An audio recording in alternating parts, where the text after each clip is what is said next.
विद्युत क्षेत्र की तीव्रता क्या होती है ये हम पहले बात कर चुके हैं कि किसी एकांक धन प्रेक्षण आवेश पर लगने वाले बल का मान ही विद्युत क्षेत्र की तीव्रता कहलाता है।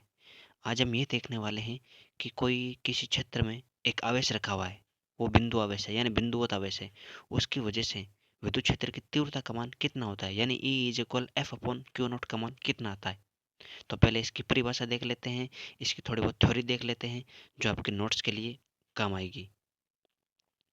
इसकी थ्योरी में लिखा हुआ है कि मान लीजिए कोई बिंदु ओ है। लेट्स चलिए हम इसकी भाषा के साथ साथ ही अपना डायग्राम भी ड्रॉ कर लेते हैं ताकि हमें पता चल जाए कि किस प्रकार से डायग्राम बनने वाला है। माना कोई बिंदु ओ है, तो ठीक है, यहाँ पे हम कंसिडर कर लेते हैं हमारे पास कोई बिंदु ओ है और फिर कह रहा है कि इस ओ पर स्थित कोई बिंदु आवेश क्यू प्लस है। ये लीजिए कोई क्यू प्लस बिंदु आवेश है, ठीक है। फिर कह रहा है कि इस ओ से आर दूरी पर स्थित कोई बिंदु पी है। तो ये लीजिए इस बिंदु से आर डिस्टेंस भी है, हमारे पास दे रखी है अगले ने। माना है आर डिस्टेंस पर स्थित कोई बिंदु पी है। उस बिंदु पी पर अपन को विद्युत क्षेत्र की तीव्रता ज्ञात करनी है और उस पर कोई धन प्रेक्षण आवेश क्यू नोट रख दिया है, हम स्मॉल क्यू मान लेते हैं कैलकुलेशन के लिए आसानी से रहे। ये है मतलब कोई बिंदु ओ दे रखा है और उस ओ बिंदु से आर डिस्टेंस पर हमें कोई बिंदु पी दे रखा है और उसी बिंदु इस बिंदु पी पर अपन को विद्युत क्षेत्र की तीव्रता ई फाइंड आउट करनी है। तो देखते हैं कैसे फाइंड आउट होगी।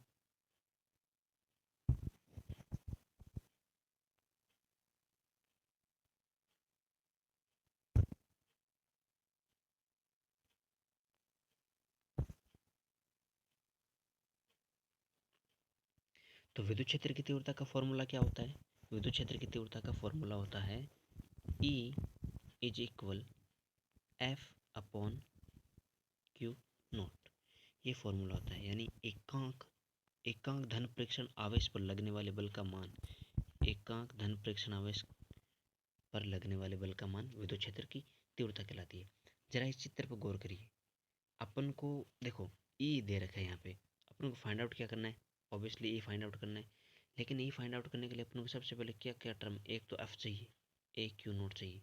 क्यू नोट तो हमारे पास है, लेकिन एफ का मान अगर अपन को मिल जाए यानी बल का मान मिल जाए तो अपन क्या निकाल सकते हैं, विद्युत क्षेत्र की तीव्रता किसकी वजह से, इस बिंदु आवेश की वजह से, ठीक है ना।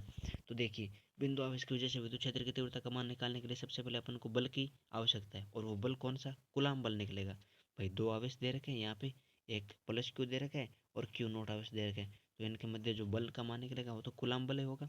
तो और बिंदु आवेश है इसलिए कूलाम का नियम काम में लेना पड़ेगा। तो कूलाम का नियम क्या होता है ये भी मैं आपको बता चुका हूँ, आप मेरा दूसरा पहला वाला जो वीडियो देख सकते हैं।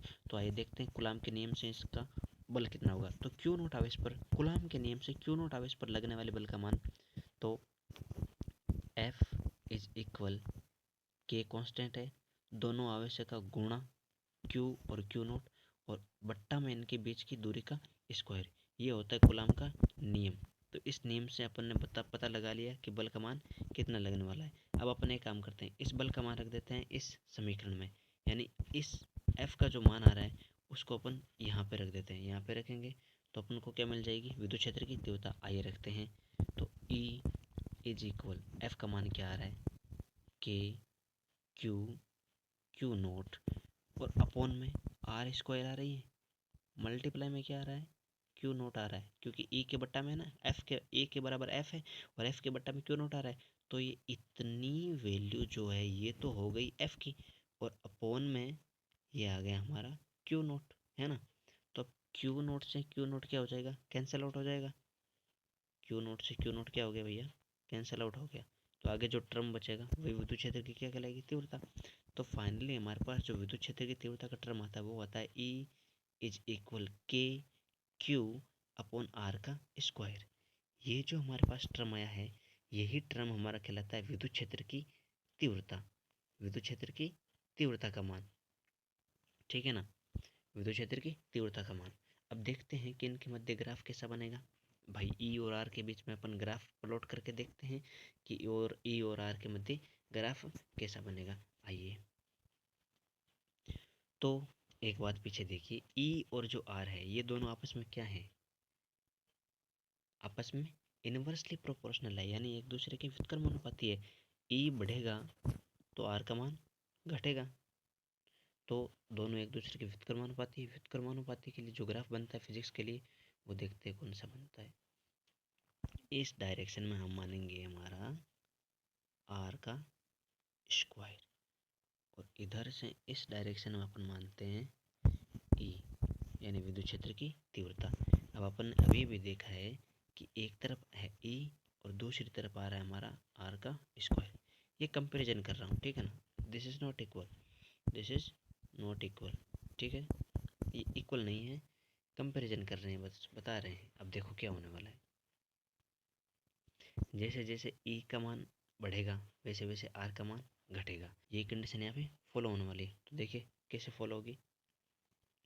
अब इसका जो ग्राफ प्लॉट होगा, वो ग्राफ कैसा प्लॉट होगा वो देखते हैं। वो ग्राफ इस डायरेक्शन में आएगा इस प्रकार से। ये इसे टच करता हुआ अपन को दिखेगा, लेकिन ये इसको टच नहीं करेगा।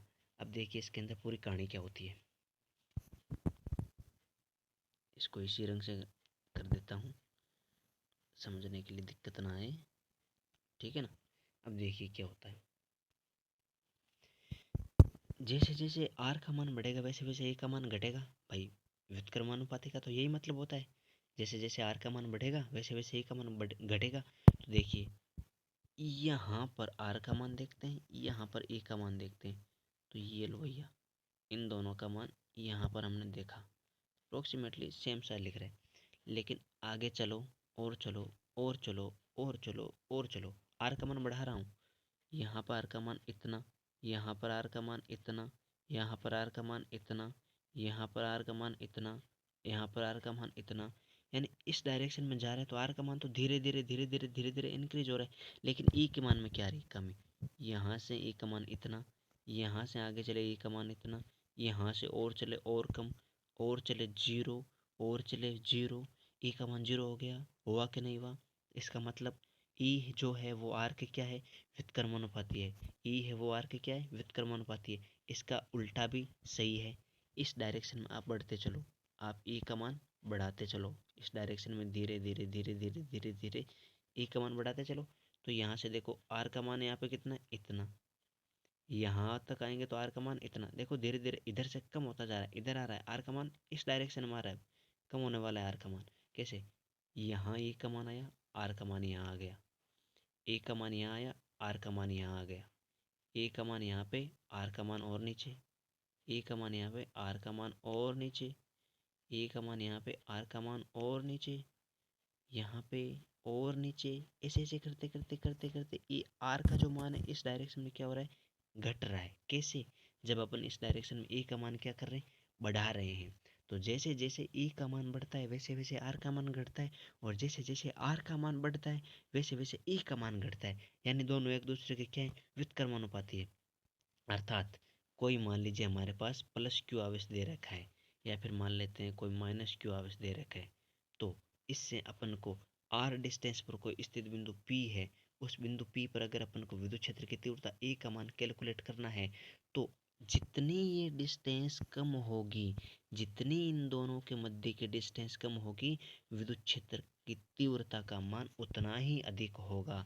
जैसे मान लीजिए हमारे पास कोई आवेश क्यू है, इससे आर दूरी पर आवेश कोई क्यू नोट रखा हुआ है। इन दोनों के बीच जितनी दूरी कम होगी, इसका जो क्षेत्र मान लीजिए इतना इतना है विद्युत क्षेत्र, इतना इतना इसका विद्युत क्षेत्र है। अब ये इसके विद्युत क्षेत्र में एंटर करेगा तो इसको रिपल करेगा, क्योंकि ये भी पॉजिटिव लिया था हमने और ये भी पॉजिटिव लिया था। अगर इनके बीच की दूरी ज़्यादा रही तो ये एक दूसरे पर प्रभाव नहीं दर्शा पाएंगे, एक दूसरे पर प्रभाव नहीं दर्शा पाएंगे। लेकिन अगर बीच की दूरी आर, बीच की दूरी आर अगर कम रही, इनके मध्य की दूरी आर अगर कम रही, ये डिस्टेंस अगर थोड़ी रही, कम होगी, तो ये इसको जरूर रिपल करेगा। यानी विद्युत क्षेत्र की तीव्रता बढ़ेगी। यानी जितना इसका क्षेत्र है, इस क्षेत्र का काम करने का, इस क्षेत्र का इसके ऊपर जो वर्क करने का, इसको दूर फेंकने का जो टेंडेंसी है, वो क्या होगी, इनक्रीज होगी। यानी विद्युत क्षेत्र की तीव्रता बढ़ेगी। That's all. Okay, bye.